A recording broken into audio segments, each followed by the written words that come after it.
Go. I'm going. Anyway, it's 11:30 my time, so it's time to go. So, hey, welcome to the 5 love languages of DevOps. My name is Matt Stratton. I'm a transformation specialist at Red Hat, but you're not that terribly interested in me, so we're going to get past the thing that has my name, and we're going to actually start talking about some content. So, DevOps means a lot of different things to a lot of different people.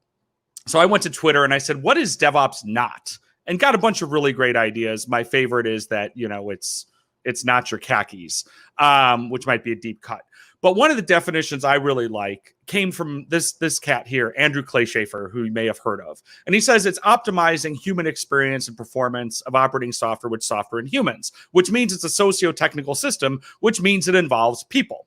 So I started thinking about this book, The 5 Love Languages. And like most self-help books, I didn't read all of it, but I read enough to understand that the basic idea is there's 5 different ways of communicating in a relationship. And the trick is you need to learn your partners and learn to speak that one.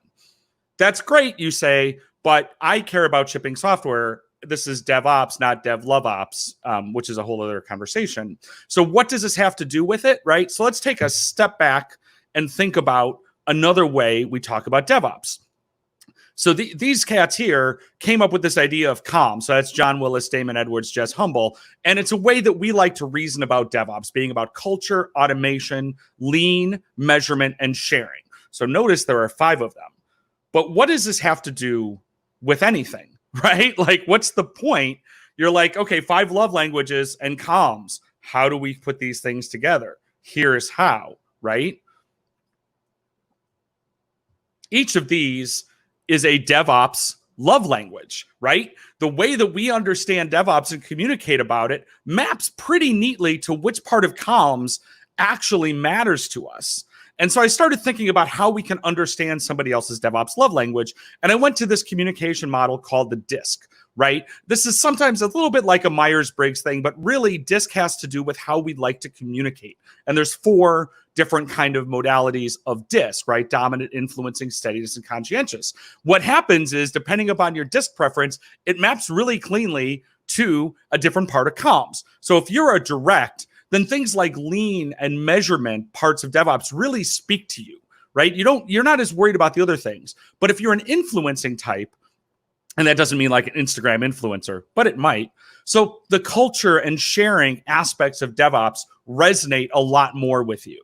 And similarly, if you identify a little bit more on the DISC model of steadiness, and you can read a lot more about DISC, I only have 5 minutes, automation and measurement really resonate where you go. And you're not as concerned about the sharing and the culture and lean, those things. So if I try to talk to you about those things and you're a steadiness person, it won't hit. And then finally, conscientious is another part of DISC. And folks who line up in here, sharing and measurement make a lot of sense to them. And that's sort of the way, and that's where you need to meet those folks to be able to speak about it. The other thing that, as you're talking about any kind of a change, is you want to understand the drivers. So this guy named Dan Pink wrote a great book called Drive, and it's an even better TED Talk, and you should check it out. But the thing is, what drives you doesn't necessarily drive someone else. And I know we got into tech because we don't necessarily want to be salespeople, but if you're trying to sell change, you need to think about being a salesperson and think about challenging, especially the model around the challenger sale and how we can help people understand the things that they actually need. But ultimately, we have to speak their DevOps love language. If you say this makes perfect sense to me, but they don't get it, that's really more on you than it is on them. You need to understand their drivers and understand their DevOps love language, and it'll make it a lot easier. And then finally, think about compliance versus commitment. So a compliant person is someone who goes along with things because that's the process. Commitment means they believe in it. And you want to get folks who are on the commitment train, and you get them on the commitment train by speaking their language.